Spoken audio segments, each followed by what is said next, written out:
안녕하세요. 법도사 옥변 옥성기 변호사입니다. 반갑습니다. 안녕하십니까 변호사님.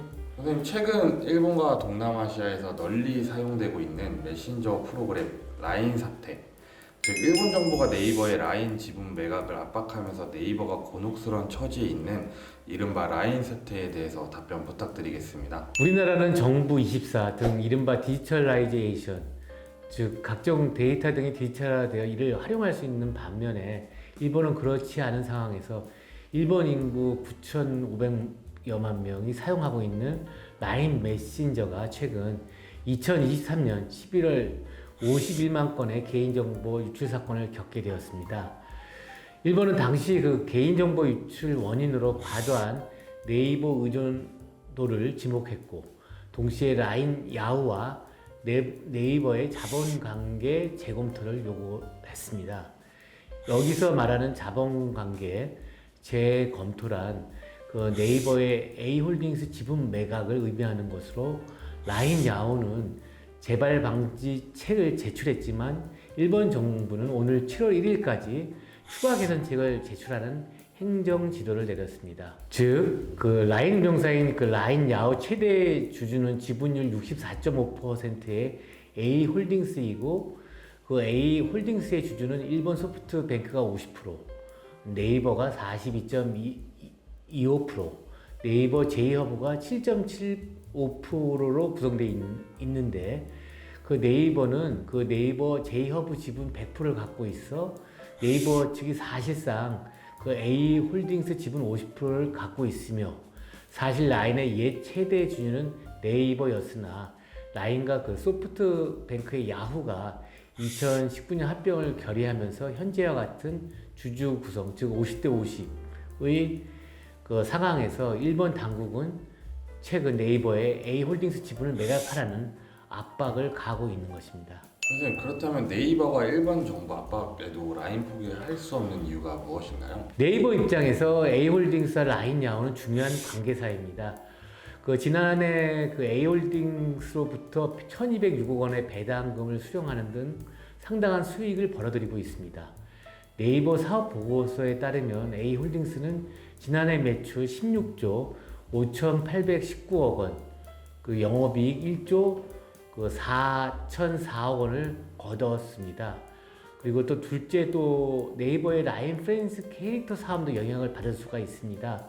라인 프렌즈 캐릭터 사업 운영 주체는 IPX입니다. 근데 IPX 주주는 제트 인터미디에이트 글로벌 코퍼레이션이 52.16%, 그 다음에 캐시스 홀딩스가 25.48%, 네이버가 22.36%로 그 제트 인터미디에이트 글로벌 코퍼레이션이 라인 그 야후 자회사입니다. 네이버가 라인 야후 지분 절반을 갖고 있는 만큼 그 IPX 경영권은 사실상 네이버에 있는 것입니다.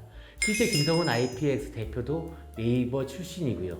하지만 그 네이버가 소프트뱅크의 A홀딩스 지분을 매각하면 라인 야후, 그 다음에 제트 인터미디에이트 글로벌 코퍼레이션 IPX 세 회사의 경영권도 그 소프트뱅크에 넘어가게 됩니다. 라인 야후와 그 제트 인터미디에이트 글로벌 코퍼레이션은 일본 현지 법인이지만 IPX는 서울시 용사구에 본사를 둔 엄연한 한국 법인입니다. IPX의 그 지난해 매출은 1,471억 원이었고, 특히 라인 프렌즈는 카카오의 캐릭터 카카오 프렌즈 대항마는 상징성도 있습니다. 그 네이버가 IPX를 포기하지 못하는 어려운 이유인 것입니다.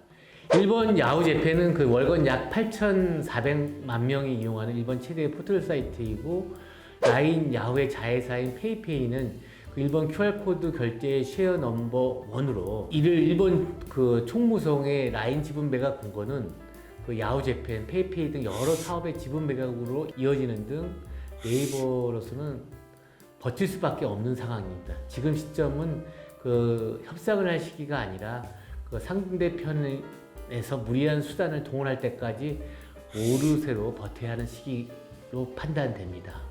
윤상현 그 국민의힘 의원도 그 소셜미디어를 통해 해킹 사고에 대해 일본 정부가 원인 분석과 재발 방지에 나서는 것은 당연한 일이지만, 보안 조치나 벌금 등의 페널티가 아닌 그 지분 정리까지 요구한 것은 지나친 압박이라며 1번이 사이버 보안 대책을 명분 삼아 매월 그 9,500여만 명이 넘는 자국민들이 이용하는 그 라인의 경영권에서 한국 기업을 배제하는 속셈이 아니라면 지금의 부당한 조치는 당장 철회해야 된다고 주장하고 있습니다. 변호사님, 일본이 라인 경영권 관련 한국 기업을 배제하려는 의도로 부당하고 실질적인 권력 행사가 이루어지면 네이버 등 우리나라는 어떤 조치를 취해야 될까요? 국제 투자 분쟁 ISDS 사례로 일본 정부를 상대로 소송을 제기할 수 있습니다. 이미 우리나라의 경우 삼성물산과 제일모직 합병이 경영권 승계를 목적으로 합병비율이 부당하게 결정되었다는 이유 등으로 국제 투자 분쟁 소송을 제기한 바 있습니다. 이번에는 제가 이회진 회장 관련해서 좀 여쭤보려고 하는데, 토종 정보기술 기업들이 줄줄이 위기입니다. 국내 전자상거래 기업 티몬 위메프는 최악의 유동성 위기에 내몰렸고, 국내 대표 메신저 플랫폼인 카카오장 김범수도 최근 구속되는 등 카카오만큼 훌륭한 토종 IT 기업 네이버그룹 이회진 회장에 대해서 답변 부탁드리겠습니다. 이해진 회장은 그 네이버의 창립자이자 대표적인 기업인으로 네이버의 성장과 발전에 큰 기여를 해온 인물입니다. 1999년 네이버를 설립한 이후 그 검색 엔진을 중심으로 한 인터넷 서비스의 발전을 이끌어왔으며 네이버는 한국에서 가장 유명한 포털 사이트 중 하나로 자리 잡았고, 기술과 혁신에 대한 깊은 이해를 바탕으로 한 이 의장은 네이버를 다양한 서비스로 확장시켰습니다. 예를 들어 블로그, 카페, 밴드, 뉴스, 그리고 최근에는 클라우드 서비스와 AI 기술 개발 등 다양한 분야로 사업을 확대하였습니다. 그는 또한 글로벌 시장 진출에도 적극적으로 나서 라인 메신저와 같은 해외 서비스의 성공적인 런칭에도 기여했습니다.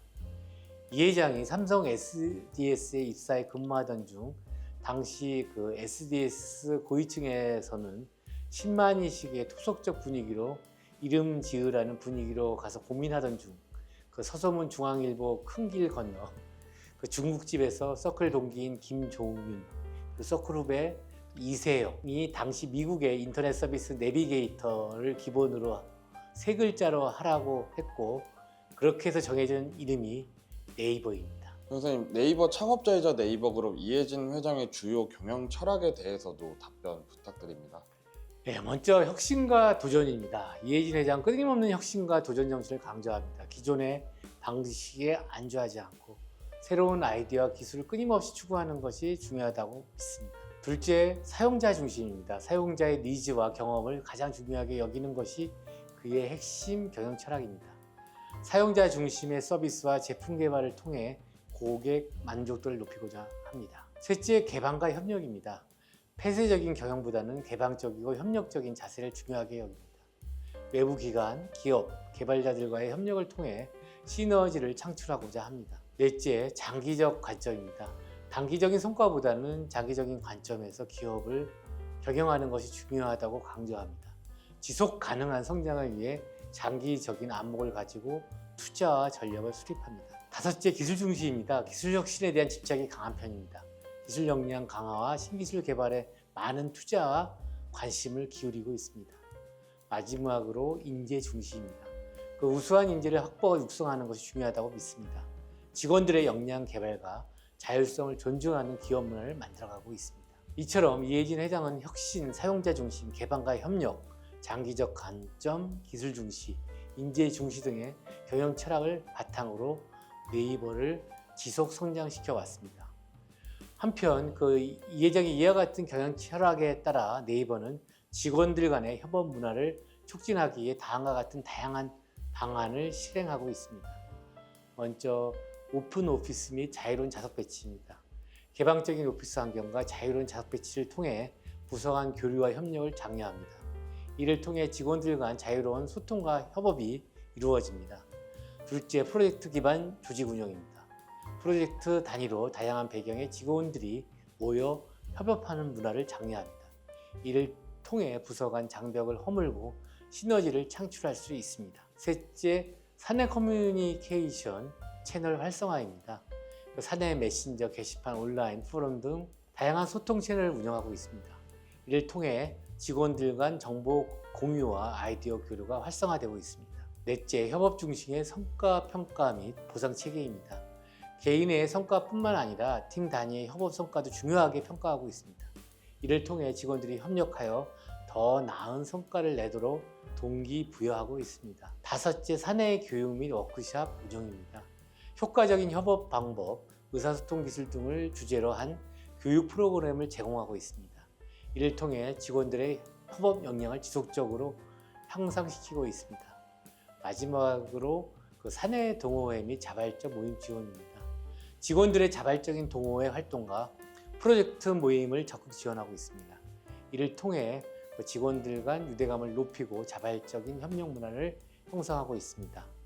이와 같은 다양한 방안을 통해 네이버는 직원들 간의 협업을 촉진하고 혁신적인 성과를 창출하고 있습니다. 선생님, 네이버 주가는 신종 코로나 바이러스 감염증으로 인해 전 세계 IT 주가가 폭등했던 2021년 7월 30일 46만 5천 원을 찍은 뒤 내리막이고 2023년 생성형 AI인 하이퍼클로바 X를 내놓으며 20만 원대를 회복했지만 올해 들어 17만 원대로 떨어진 상황입니다.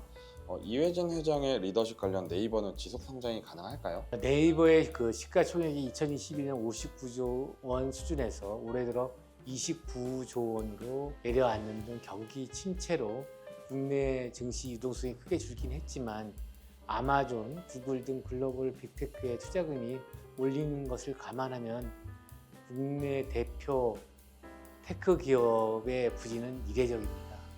그리고 그 원인은 이른바 라인 야후 사태로 인한 네이버의 경영 불확실성과 빅테크에 밀리는 AI 서비스 경쟁력을 둘 수 있습니다. 플랫폼 업계 관계자는 라인 야후 사태가 한일 관계로 인해 꼬이는 과정에서 네이버는 소프트뱅크와 진행한 협상을 위해 침묵을 유지했으나 결과적으로는 국민과 주주들의 분할을 해소해주지 못했다며 네이버의 영향력을 고려하면 더 적극적이고 기민하게 소통했어야 한다고 지적하고 있습니다.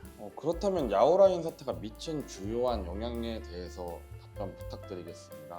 먼저 개인정보 보호 강화 요구 중대입니다. 이 사건을 계기로 개인정보 유출에 대한 사회적 우려와 관심이 높아졌습니다. 일본 정부는 개인정보 보호법을 강화하는 등 제도적 개선 움직임이 있었습니다. 둘째, 라인의 이용자 신뢰 하락입니다. 개인정보 유출을 사실 늦게 공개한 라인에 대한 이용자들의 불신이 커졌고 이용자 이탈 및 신규 가입 감소 등 라인 서비스의 이용 감소로 이어졌습니다. 셋째, 기업 데이터 관리 책임 강조입니다. 이 사건을 통해 기업의 개인정보 관리 및 보안 강화 필요성이 부각되었습니다. 데이터 유출 시 기업의 책임과 대응이 중요하다는 인식이 확산되었습니다. 넷째, 경영 통합 과정의 리스크 부각입니다. 라인과 홀딩스의 경영 통합 과정에서 발생한 개인정보 유출 사고로 인해 기업 간 합병이나 개인정보 관리에 더욱 신중해야 한다는 점이 강조되었습니다. 결과적으로 야후라인 사태는 개인정보 보호의 중요성을 부각시키고 기업의 데이터 관리의 책임을 강화하는 계기가 되었다고 볼 수 있습니다. 네, 변호사님 답변 감사합니다. 오늘은 또 명실상부한 대한민국의 최대 포탈 기업 네이버의 이회진 회장에 대해서 말씀을 주셨는데 말씀 주신 것처럼 야후라인 사태 등 요즘 다양한 이슈들이 있는데 잘 극복하고 헤쳐나갈 수 있는지 보면 좋을 것 같습니다. 네, 변호사님 오늘도 좋은 답변 감사합니다. 감사합니다. 법도사 옥변 옥순 변호사였습니다.